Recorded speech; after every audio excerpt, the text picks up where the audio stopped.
#Justice for Zubin Garg within 10 days.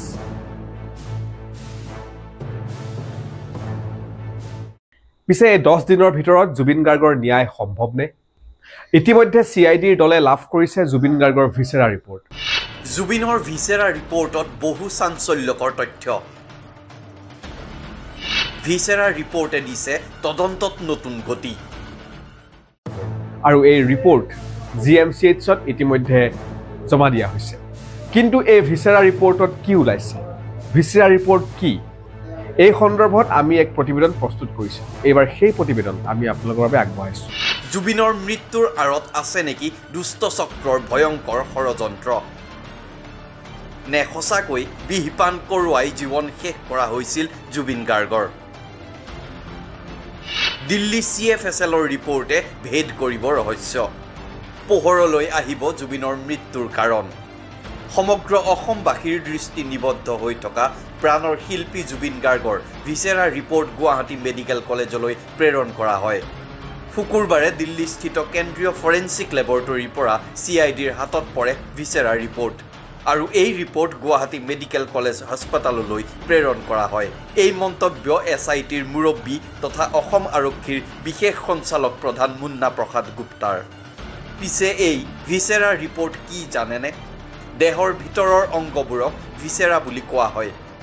মৰণোত্তৰ পৰীক্ষাৰ পিছত শৰীৰৰ কোনো আভ্যন্তৰীণ অংশ যেনে লিভাৰ, কিডনী, হাওঁফাওঁ, চকু, অন্ত্ৰ আদিৰ কিছু অংশ চেচুৰেটেড সলিউশ্যনৰ সহায়ত সুৰক্ষিত কৰি ৰখা হয়। আৰু ফৰেনচিক বিজ্ঞান লেবৰেটৰীত এই অংগবোৰত বিষ বা আন কোনো ক্ষতিকাৰক ৰাসায়নিক পদাৰ্থ আছে নে নাই পৰীক্ষা কৰোৱা হয়। এতিয়া নিশ্চয়কৈ এই ভিসেৰা ৰিপৰ্টে জুবিন গাৰ্গৰ তদন্ত প্ৰক্ৰিয়াত গুৰুত্বপূৰ্ণ ভূমিকা পালন কৰিব। আত্মহত্যা বা অন্যান্য যি ধৰণৰ সন্দেহজনকভাৱে মৃত্যু হোৱাৰ কাৰণ এই ক্ষেত্ৰত ভিসেৰা ৰিপৰ্টৰ বহুখিনি গুৰুত্ব আছে। ভিসেৰা ৰিপৰ্টক এক অন্যতম শক্তিশালী এভিডেন্স হিচাপে কোৰ্টত ধৰা হয়।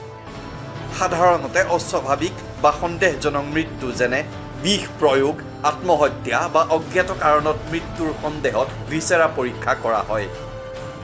অপৰাধজনিত গোচৰৰ তদন্তৰ বাবে ভিসেৰা পৰীক্ষা অতি গুৰুত্বপূৰ্ণ। জুবিন গাৰ্গক বিহপান কৰোৱাই জীৱন শেষ কৰিলে বুলি শেখৰে কোৱাৰ পিছতে তদন্তকাৰী দলে ভিসেৰা পৰীক্ষা কৰোৱাৰ সিদ্ধান্ত লৈছিল। ইতিমধ্যে দুবাৰ মৰণোত্তৰ পৰীক্ষা সম্পন্ন হৈছে জুবিন গাৰ্গৰ নশ্বৰ দেহৰ। ছিংগাপুৰত কৰা হৈছিল প্ৰথমটো মৰণোত্তৰ পৰীক্ষা। দ্বিতীয়বাৰ মৰণোত্তৰ পৰীক্ষা কৰা হৈছিল GMCHত।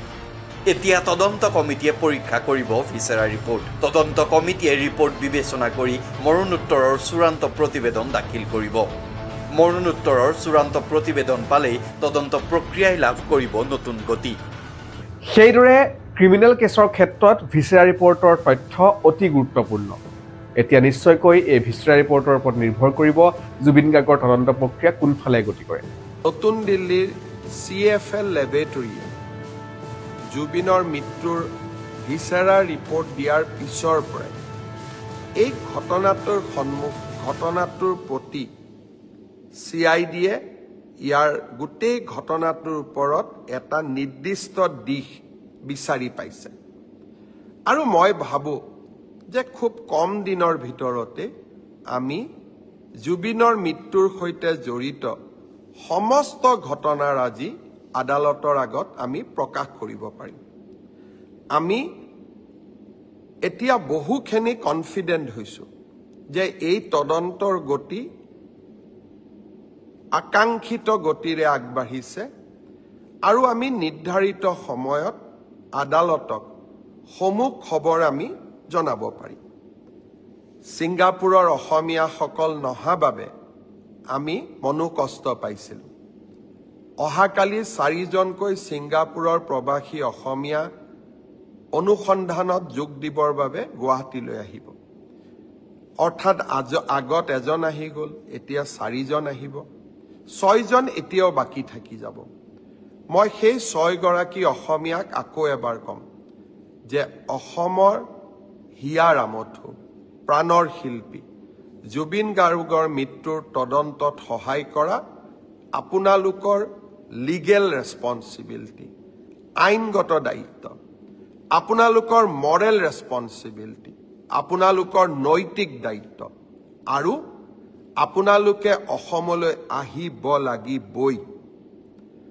যিসকলে অসমলৈ নিজে নাহে তেওঁলোকক কেনেকৈ আনিব লাগে তাৰ বাবেও আমি আইনৰ ব্যৱস্থা ল'বলৈ কুণ্ঠাবোধ নকৰোঁ। মই আশা কৰোঁ আপোনালোকে সোনকালে আহক। আপোনালোকৰ ষ্টেটমেণ্টখিনি লোৱাৰ লগে লগে আমি আদালতক গোটেই ঘটনা অতি সোনকালে জনাবলৈ সক্ষম হ'ম। কাৰণ আকৌ এবাৰ কৈছোঁ, যোৱা কালি CFL দিল্লী ৰিপৰ্ট অহাৰ পিছত এতিয়া আমি বহুত বেছি কনফিডেণ্ট যে জুবিনক ন্যায় দিয়াৰ প্ৰক্ৰিয়া, ন্যায় ন্যায়ালয়ে দিব, কিন্তু ন্যায় দিয়াৰ প্ৰক্ৰিয়াক আমি ত্বৰান্বিত কৰিবলৈ এতিয়া সক্ষম। মই যেনেকৈ প্ৰথম মোৰ ফেচবুক লাইভত কৈছিলোঁ যে জুবিনৰ ঘটনাৰ সম্পূৰ্ণ তদন্ত আমি কৰিম, আমি জুবিনক ন্যায় দিয়াম। আজি মই বহুত আত্মবিশ্বাসী যোৱাকালি CFLৰ ৰিপৰ্ট দেখাৰ পিছত যে হয়, এতিয়া আমি যি আপোনালোকক প্ৰথম দিনা মই প্ৰতিশ্ৰুতি দিছিলোঁ সেই প্ৰতিশ্ৰুতি নিশ্চিতভাৱে আমি ৰক্ষা কৰিব পাৰিম। কিন্তু তাৎপৰ্যপূৰ্ণ কথা এইটোৱেই, শেহতীয়াকৈ এই জুবিন গাৰ্গৰ মৃত্যু ঘটনাটোৰ লগত ভাৰতীয় ন্যায় সংহিতাৰ 103 নং ধাৰা সন্নিৱিষ্ট কৰা হৈছে। বৰ্তমান আৰক্ষীয়ে জেৰা অব্যাহত ৰাখিছে শ্যামকানু মহন্ত আৰু সিদ্ধাৰ্থ শৰ্মাৰ বিৰুদ্ধে। জুবিন গাৰ্গৰ মোবাইল ফোনটো ইতিমধ্যে আৰক্ষীয়ে সিদ্ধাৰ্থৰ হাতৰ পৰা জব্দ কৰিছে।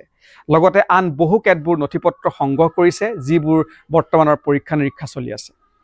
গতিকে আমাৰ অপেক্ষা থাকিব জুবিন গাৰ্গৰ ন্যায় প্ৰক্ৰিয়া যাতে সঠিকভাৱে পাৰ হয়।